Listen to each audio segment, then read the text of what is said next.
T'es un grand gardien, toi? Oh oui, t'es quand même un sacré grand gardien. Un peu comme Steve. C'est ça.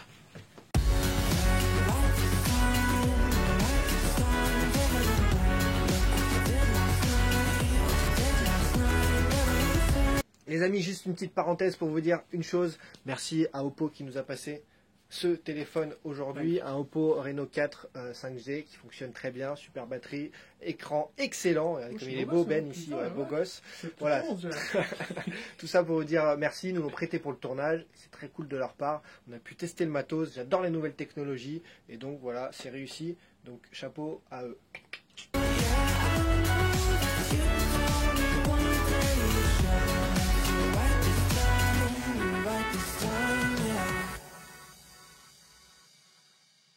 Bon les amis, aujourd'hui on va parler d'un grand gardien, 35 ans, 34 sélections, Steve Mandanda, bien sûr, le portier légende du club de l'Olympique de Marseille. On va parler de lui suite à ses blessures avec l'ostéo Ben Ilous, comme d'habitude dans le brancard. Ça Ben? Ça va très bien.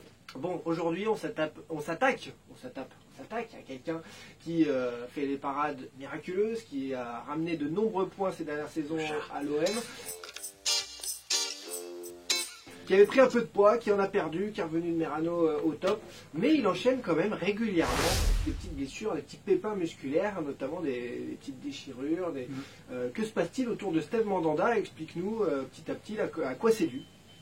Bah moi, en tant que gardien, j'ai un petit vécu, petit, dans le talent, mais j'ai quand même des matchs. Non, ouais, on ne se fait pas des grosses blessures musculaires quand on est gardien, non, même jamais. On va sur des entorses de doigts, on va se prendre des chocs, on va prendre on va avoir des petites tensions, des trucs comme ça, des petits problèmes de dos sur les chutes, mais on ne va pas avoir des blessures musculaires. On ne fait pas beaucoup d'intensité au niveau des courses, on a des petites accélérations, mais c'est pas plus que ça. Et on voit que Steve, ouais, il a quand même pas mal de petits pépins. Alors justement, réguliers. L'an dernier, ça a été tronqué la saison, mais il est juste sorti sur blessure contre Saint-Etienne, mais il a pu rejouer derrière, il a fait toute la saison. Mais l'année d'avant, 2017, 2018 et 2018-2019, il enchaîne quand même 2-3 blessures, alertes, déchirures musculaires sur la saison. Ça fait beaucoup pour un gardien. Ouais. Voilà. Alors, est-ce qu'il y a des raisons à ça? On peut pouvoir chercher dans son historique, mais c'est vrai que bon, il avait une fracture cervicale. 2014. Là, on vient encore plus loin, vraiment 2014. Bon, pour moi, ça n'a pas d'impact. Par contre, son problème de genou, quand il est à Crystal Palace, ça pour moi, c'est l'élément déclencheur. Il a eu une opération de ménisque. Alors, les footeux connaissent, c'était une opération de ménisque. Normalement, c'est un mois et demi. Quoi. Ça a duré presque 6 mois et il n'arrivait pas à enchaîner et on a vu que ça traînait. Donc, ça, tout de suite, dès que ça commence, une opération se passe mal.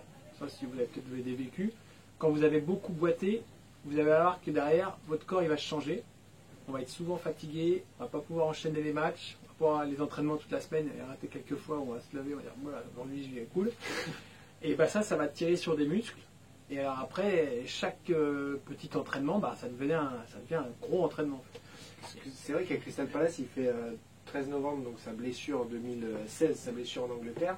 Il est bien débuté et derrière fini. Ah ouais, non, il n'arrive pas à s'en remettre. Et puis, alors quand on a une douleur au genou, moi pour le coup, j'en ai eu pendant quelques années.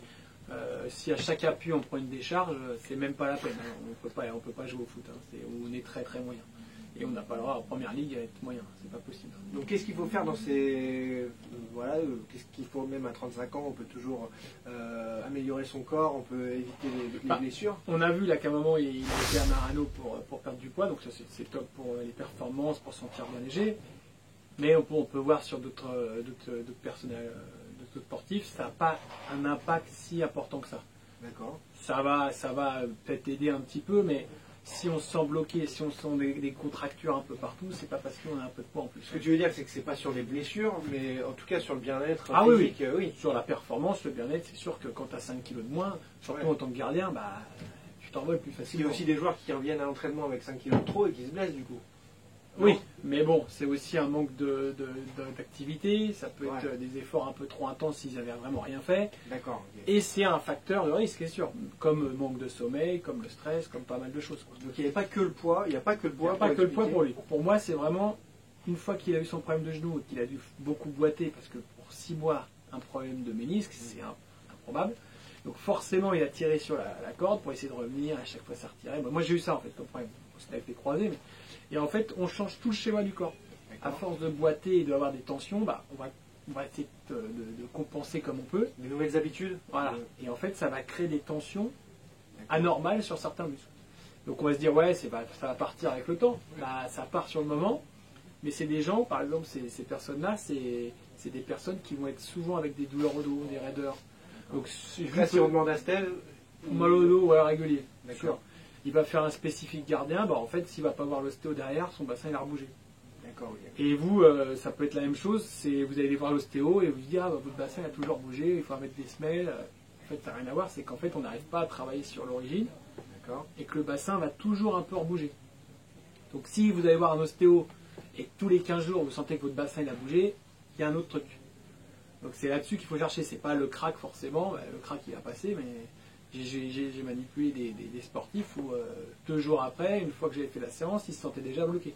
D'accord. Donc c'est là-dessus où voilà, bon, il a eu qu'une blessure, on a déjà fait sur Kingsley et tout ça, on voit que c'est beaucoup plus répété. Oui, c'est ça. C'est qu'on a dans la série Brancard, on a étudié Kingsley Coman qui se fait blessure sur blessure à répétition chaque saison. Là, ce que tu veux dire, c'est qu'il en a que 2-3 par saison maximum. Voilà, c'est des petits trucs parce qu'il a eu qu'un facteur, un problème sur son genou et que derrière, il n'a pas eu de gros pépins. Donc c'est une fragilité. C'est pour ça que moi, j'avais déjà en parlé un peu au stade de Marseille. J'avais essayé d'amener le truc en disant attention. T'as envoyé 2-3 SMS. Ah, Quand on va dire non. attention, Steve, il reste de blessés. Je le sais, vous pouvez le voir. Bref.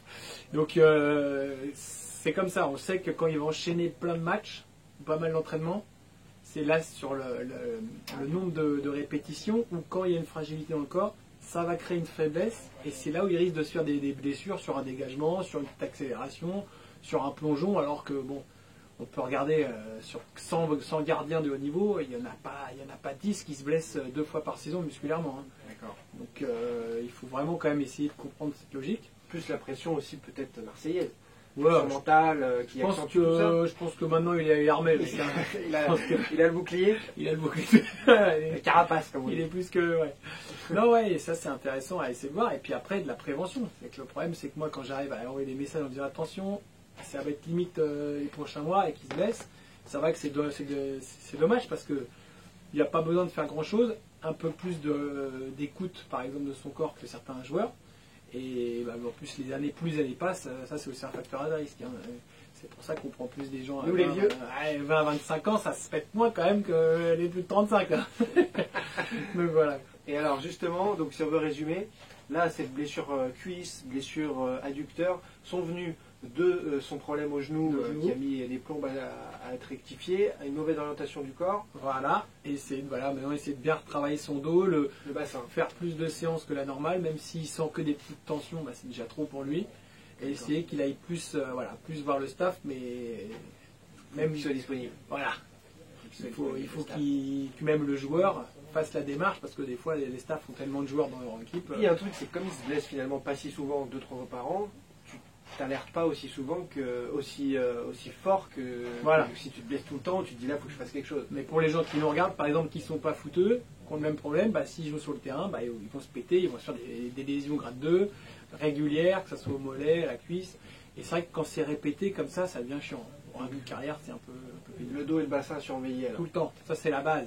Vous avez compris. Allez les amis, voilà, on a fait le point sur Steve Mandanda, la légende future Hall of Famer de l'Olympique de Marseille, bien sûr, Steve Mandanda, qu'on adore, que l'on veut revoir très vite sur le terrain parce qu'au moment où on enregistre, en effet, il est blessé, il est out, mais ça devrait aller mieux avec les conseils de Ben. Toujours. Voilà. Allez, comme d'habitude, n'hésitez pas à liker, commenter, partager. Merci à ceux qui font grandir la chaîne avec nous, qui suivent cette playlist spécifique Le Brancard. Et on se retrouve très vite pour analyser de nouvelles blessures, de nouveaux joueurs avec vous. Bien sûr, n'hésitez pas à nous en suggérer. Ciao, ciao. Salut.